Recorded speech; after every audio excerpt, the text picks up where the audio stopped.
Hello students. आज हम Bihar board के वास्तविक संख्या के सिद्ध वाले प्रोसीजर को लेकर आए हैं। हमारा जो पहला क्वेश्चन है, सिद्ध करें कि √5 एक अपरिमेय संख्या है।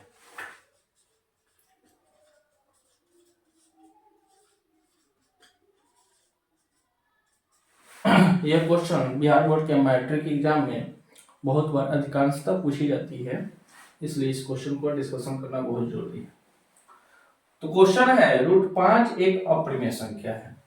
तो हमको यहाँ पे दो चीजों के बारे में जानकारी मस्ट है, √5 और अपरिमेय संख्या। देखिए, जो हमारा चैप्टर है वास्तविक संख्या, क्या है? वास्तविक संख्या। जो वास्तविक संख्या होता है बाबू, यह दो प्रकार का होता है। एक परिमेय संख्या होता है और एक होता है अपरिमेय संख्या। एक क्या होता है? एक परिमेय संख्या होता है, एक अपरिमेय संख्या होता है। कोई भी संख्या जिसे p/q के रूप में लिख सके, यानी भिन्न के रूप में लिख सके, उसे हम क्या बोलते हैं? परिमेय संख्या बोलते हैं। जैसे कि देखिए, 5 है, 4 है, 2 है, 3 है, 0 है। इन सारी संख्याओं को हम भिन्न के रूप में लिख सकते हैं, ठीक है? या जैसे हमारे पास 6/11 है, ये सब किसके रूप में है? भिन्न के रूप में है, इसलिए क्या है? परिमेय संख्या है। लेकिन ध्यान देने वाली बात यह है कि जो यह हर का मान है, क्या है? हर। जैसे ए, इसको हम बोलते हैं अंश और इसको बोलते हैं हर। हर कभी 0 के बराबर ना। यहाँ पे 0/1 परिमेय संख्या है, लेकिन 1/0 परिमेय संख्या नहीं है, क्योंकि यहाँ पे जो हर है वो क्या है? 0 है। उसी तरीके से अपरिमेय संख्या, अब अपरिमेय संख्या को समझना आसान हो जाएगा। क्यों? क्योंकि कोई संख्या जिसे हम p/q के रूप में या भिन्न के रूप में ना लिख सकें, उसे हम क्या बोलते हैं? अपरिमेय संख्या। जैसे कि देखिए, √2, √3, √5, √7, ये सारी संख्याएं क्या है? अपरिमेय संख्या है, क्योंकि इनका जो मान होता है ये क्या है? डॉट डॉट यहाँ इसलिए दिया है क्योंकि इनका जो मान है कांस्टेंट नहीं रहता है, कभी भी डिविजिबल नहीं होता है। उसी तरीके से 1.414 डॉट डॉट, यानी इसका भी वैल्यू कभी क्या है? कांस्टेंट नहीं रहता है, इसलिए इसको हम p/q के रूप में लिख नहीं सकते। यहाँ पे आप सोच रहे होंगे कि सर 4 आप लिखना भूल गया, तो 4 लिखना हम भूले नहीं। यहाँ पे जो √4 होता है, √4 का वैल्यू क्या होता है? 2 होता है, और 2 को हम क्या लिख सकते हैं? 2/1, जिसे p/q के रूप में हम रिप्रेजेंट कर सकते हैं। इसलिए क्या है? √4 अपरिमेय संख्या ना होकर क्या है? परिमेय संख्या है। यहाँ पे हमको √5 को एक अपरिमेय संख्या के रूप में सिद्ध करना है। तो सबसे हमारा जो पहला स्टेप रहेगा, पहले स्टेप में बाबू हम क्या करते हैं? √5 को हम एक परिमेय संख्या मान लेते हैं। यह किसी भी अपरिमेय संख्या को अपरिमेय संख्या सिद्ध करने का क्या होता है? एक स्टेप होता है, एक चरण होता है। इसमें हम क्या कर लेते हैं? √5 को हम क्या मान लेते हैं? परिमेय संख्या। तो यहाँ पे हम लिखते हैं माना कि √5 एक परिमेय संख्या है। √5 एक परिमेय संख्या है, ठीक है? यहाँ पे मैंने मान लिया कि √5 एक क्या है? परिमेय संख्या है। और आप देखे होंगे यहाँ पे परिमेय संख्या को हमने क्या बतलाया था? कोई भी संख्या जिसे हम भिन्न के रूप में लिख सकें, या p/q के रूप में लिख सकें, या a/b के रूप में लिख सकें, वो क्या होता है? हमारा परिमेय संख्या होता है। जिसका मतलब ये हुआ कि √5 बराबर a/b, ठीक है? ठीक है ना? यहाँ पे मैंने माना कि √5 एक परिमेय संख्या है, तो परिमेय संख्या जो है कि परिमेय संख्या की जो परिभाषा है वही क्या कहती है कि कोई भी जो परिमेय संख्या होती है उसे हम क्या लिख सकते हैं, a/b के रूप में लिख सकते हैं। इसलिए हम यहाँ पे क्या लिखेंगे, √5 बराबर a/b। अब देखिए यहाँ पे √5 बराबर a/b, और यहाँ पे एक छोटा सा एक और है, ये है कि जहां a और b सह अभाज्य संख्या है।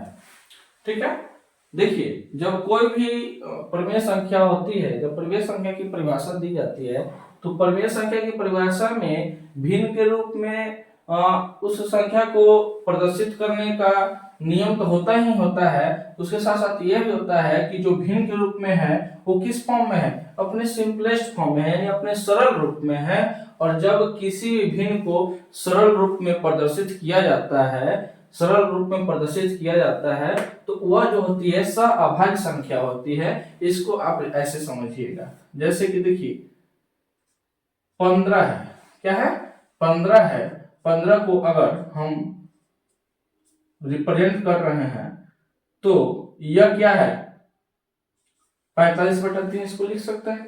ठीक, क्योंकि कट करेंगे तो हमारे पास क्या आएगा 15 ही आएगा।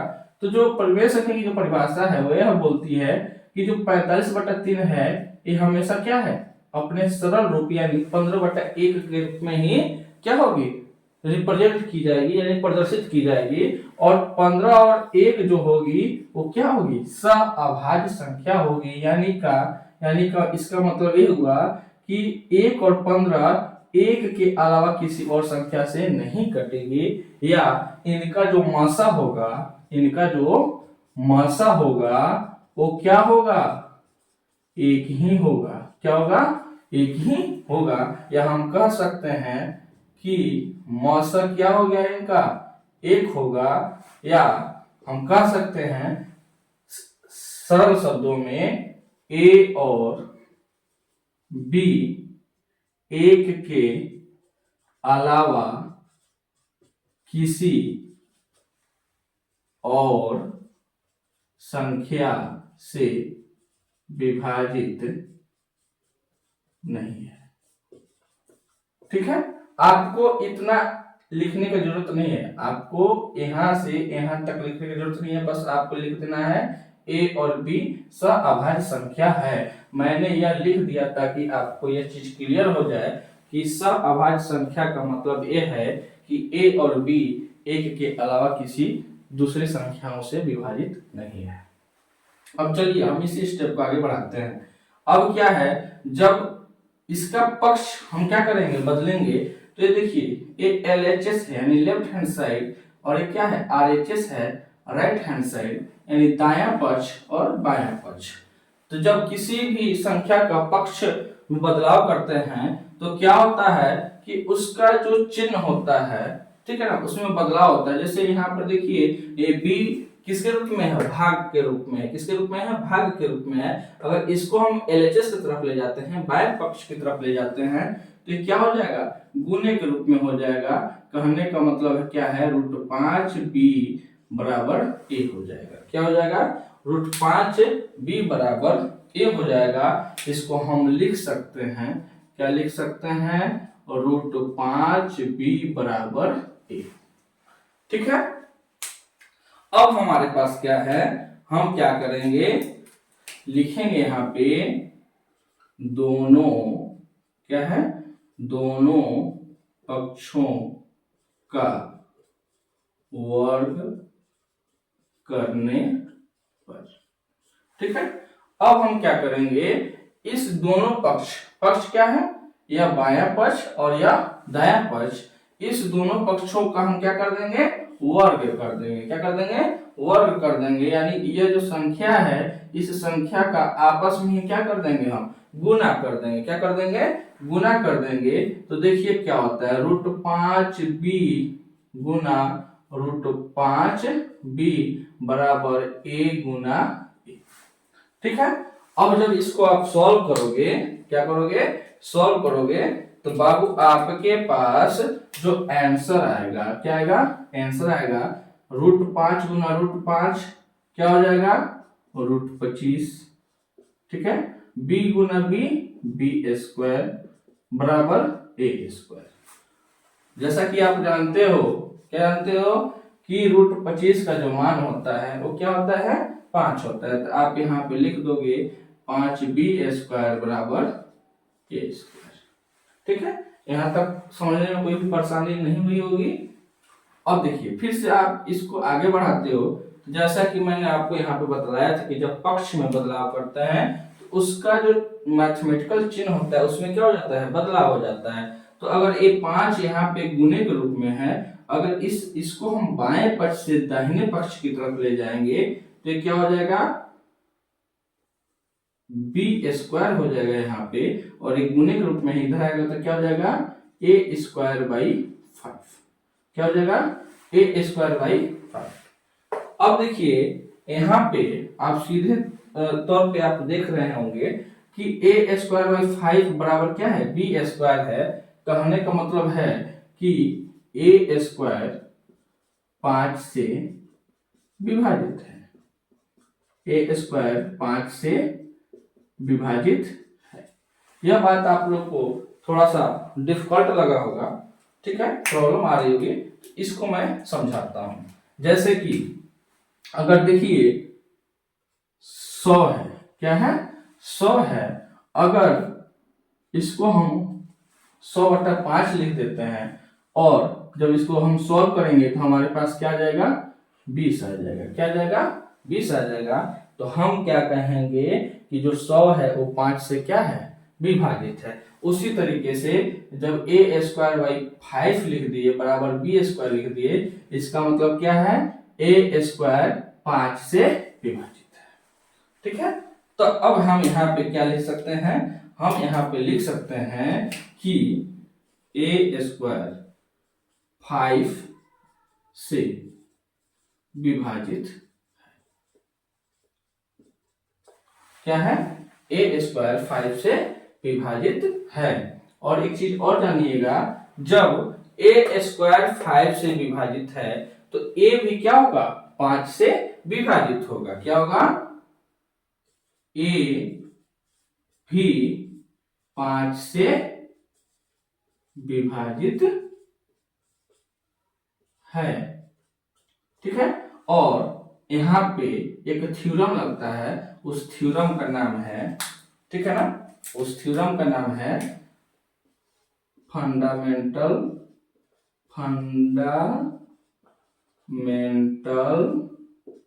Theorem of arithmetic. Fundamental theorem of arithmetic. Fundamental theorem of arithmetic क्या करता है कि जब कोई संख्या का स्क्वायर किसी संख्या से विभाजित होगी तो वह संख्या भी उस संख्या से विभाजित होगी। थोड़ा सा अटपटा लगा होगा, इस अटपटे चीज को हम समझा देते हैं। समझाना क्या है कि अगर 10 का स्क्वायर 100 क्या है, 5 से कट जा रहा है, समझ में आ रही है, 5 से कट जा रहा है, यानी 5 से अगर विभाजित है, ठीक है, तो समझ में आ रही बात। तो यह जो नंबर है 10 है, 10 भी क्या होगा, 5 से विभाजित होगा। यह बात कौन बोलता है, fundamental theorem of arithmetic. And according to fundamental theorem of arithmetic हमने यहाँ पे क्या लिख दिया कि a² 5 से विभाजित है तो a भी 5 से विभाजित होगा। ठीक है, क्या होगा, a भी 5 से विभाजित होगा। और इसको आप लिख सकते हो इक्वेशन फर्स्ट। समझ में आ रही बात, यहां तक कोई दिक्कत आप लोगों को, कोई परेशानी नहीं होने होगी। और यहाँ पे इसको 2 लिख दीजिए और इसको आप लिख दीजिए 1। ठीक है। हमारा जो नेक्स्ट स्टेप है, क्या है, नेक्स्ट स्टेप है, नेक्स्ट स्टेप में हम क्या करेंगे, इस समीकरण एक का इस्तेमाल करेंगे। क्या करेंगे? समीकरण एक का इस्तेमाल करेंगे। समीकरण इस में क्या करते हैं कि हम यहाँ पे नेक्स्ट स्टेप में हम क्या करेंगे, माना कि क्या है, माना कि a बराबर 5c। यहाँ पे थोड़ा सा आपको कंफ्यूजन आया होगा, सर आप 5 ही क्यों ले लिए हैं? तो देखिए बाबू, आपके पास जब √6 रहे तो a बराबर 6c लीजिएगा, जब आपके पास √7 रहे तो a बराबर 7c लीजिएगा, अगर यहाँ पे √3 रहे तो a बराबर 3c लीजिएगा। यह तरीका है। तो माना कि a बराबर 5c और इसको लिख सकते हो इक्वेशन थर्ड यानी समीकरण 3। ठीक है, अब हम यहाँ पे क्या करेंगे, समीकरण क्या है, समीकरण 3 का मान, समीकरण 3 का मान समीकरण 1 में रखने पर, समीकरण 3 का मान समीकरण 1 में रखने पर, अब देखिए इस समीकरण 3 का मान हमको कहाँ पर रखना है, समीकरण 1 में रखना है। तो जब हमारे पास क्या आएगा, जब समीकरण 3 का मान समीकरण 1 में रखेंगे तो हमारे पास आ जाएगा 5b² बराबर a की जगह पे हमको क्या रखना है 5c, तो आप यहाँ पे लिख दोगे 5c और स्क्वायर है तो आप यहाँ पे क्या लिख दोगे स्क्वायर। यह गिव्स आउट करेगा, यह आपको देगा, क्या देगा, देखो 5b² बराबर 5c का जब स्क्वायर का मतलब क्या है 5c गुना 5c, जो आपको फिर से क्या रिजल्ट देगा 5b² बराबर 25c²। क्या आपको रिजल्ट देगा 5b² बराबर 25c² देगा। आप देखो एक गुने के रूप में है, जब इसका हम साइड चेंज करेंगे, पक्ष में बदलाव करेंगे, तो पक्ष में जब बदलाव करेंगे तो आप लोग तो समझ ही चुके हो, पक्ष में बदलाव करेंगे तो जब गुना है तो उधर जाएगा तो क्या हो जाएगा भाग के रूप में हो जाएगा, और यहाँ पे जब भाग के रूप में होगा तो 25 के रूप से कट जाएगा और हमारे पास आ जाएगा b² बराबर 5c²। बस इसमें पक्ष का बदलाव करना है, गुना है तो भागा, भागा है तो गुना, और कुछ नहीं। दिमाग को ज्यादा टेंशन में रखने की जरूरत नहीं है। अब क्या है हमारे पास, क्या आ गया है b² बराबर 5c²। तो फिर से थोड़ा सा यहाँ पे बदलाव कर दीजिए, बदलाव क्या कर देना है b² बराबर c², एक गुना है, जब इधर आएगा तो क्या हो जाएगा भाग हो जाएगा, और यहाँ पे आप क्या देखते हो, क्या देखते हो बोलिए, आप देखते हो कि b² बराबर 5/c²। कहने का मतलब क्या है कि जो b² है वो 5 से विभाजित है। इसी चीज को मैंने, ठीक है ना, इसी चीज को मैंने आपको यहाँ पे समझाया था। कहाँ पे समझाया था, यहाँ पे समझाया था कि a²/5 बराबर b² है। इसका मतलब ये है कि जो a² है वो 5 से क्या है विभाजित है, क्या है 5 से विभाजित है। तो उसी तरीके से क्या है b²/5 बराबर c² है, ठीक है ना। इसका एग्जांपल मैंने यहाँ पर दिया था कि 100/5 है, तो इसका मतलब क्या है कि 100 5 से क्या है विभाजित है। तो उसी तरीके से आपको यहाँ पे समझना है कि b²/5 बराबर c² है, यानी 5 से जब b² में भाग देते हैं तो c² आता है। इसका अर्थ ये है कि 5 से b² क्या है विभाजित है, और इसी चीज को धीरे से आपको लिखना है, धीरे से b² 5 से विभाजित है। आपको क्या लिख देना है 5 से विभाजित है। इसलिए क्या है, इसलिए आपको फंडामेंटल थ्योरम ऑफ अर्थमेटिक क्या बतलाया था कि अगर किसी संख्या का स्क्वायर विभाजित है तो वह संख्या भी उस संख्या से विभाजित होगी। तो जब यहाँ पे b² 5 से विभाजित है तो b भी 5 से विभाजित होगा, विभाजित होगा। इक्वेशन 4 है, ठीक है। अब यहाँ पे निष्कर्ष में आ जाइए। किस में आ जाइए? निष्कर्ष में। ठीक है, निष्कर्ष में देखिए बाबू, हमने यहाँ पे माना था, क्या माना था कि a और b सह अभाज्य संख्या है, अर्थात a और b एक के अलावा किसी और संख्या से विभाजित नहीं है। लेकिन जब हमने आगे प्रोसीड किया, आगे जब हमने कैलकुलेशन किया, ठीक है ना, तो हमने क्या पाया कि जो a है 5 से विभाजित है और b भी 5 से विभाजित है। यानी कि हमने जो ये माना था कि a और b सह अभाज्य संख्या है, तो ऐसा नहीं है। यह क्या है? सह अभाज्य संख्या न होके यह भाज्य संख्या है। क्या है? भाज्य संख्या है, या सिंपली वर्ड में आप कह सकते हो कि हमने जो माना था क्या था? गलत था। इसका मतलब एक चीज गलत की पूरा तो पूरा क्या है? गलत है। यानी हमने हमारा जो क्या था? मानना था कि √5 एक परमेय संख्या है, तो √5 भी क्या है? परमेय संख्या नहीं है। निष्कर्ष के रूप में लिखेंगे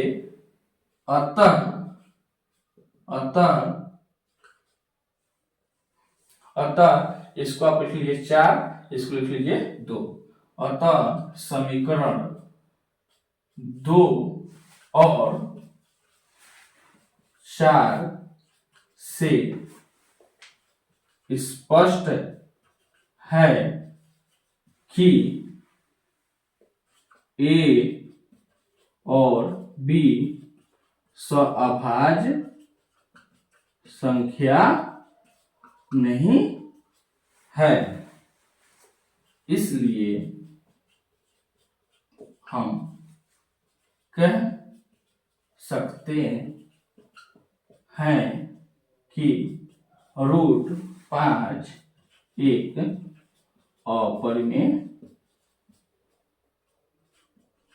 संख्या है। ठीक है, देखिए इस क्वेश्चन में कोई भी चीज डिफिकल्ट नहीं है। इस क्वेश्चन में क्या है कि हमको जो मानना है उसी चीज को क्या करना है? गलत साबित करना है। और इसमें सबसे मेन चीज इंपॉर्टेंट है ए और बी का और इस स्टेटमेंट का। आपने देखा होगा कि इस क्वेश्चन में सबसे पहले मैंने क्या दिखाया है कि ए 5 से विभाजित है, फिर आपको क्या दिखाया है? बी 5 से विभाजित है। ए को लाने के लिए सिंपली हम इस स्टेप से आ गए हैं, लेकिन फिर बी को लाना है तो ए के लिए हम 5c लिए हैं। आप इस c के जगह पे d e f g h कुछ भी रख सकते हो ए और बी के अलावा। यह एक स्टेप होता है। आप इसी 2 स्टेप को जान लीजिएगा, इस चीज को अपने माइंड में रखिएगा, तो इस क्वेश्चन को करने में कोई भी आपको परेशानी नहीं होगी। थैंक्स।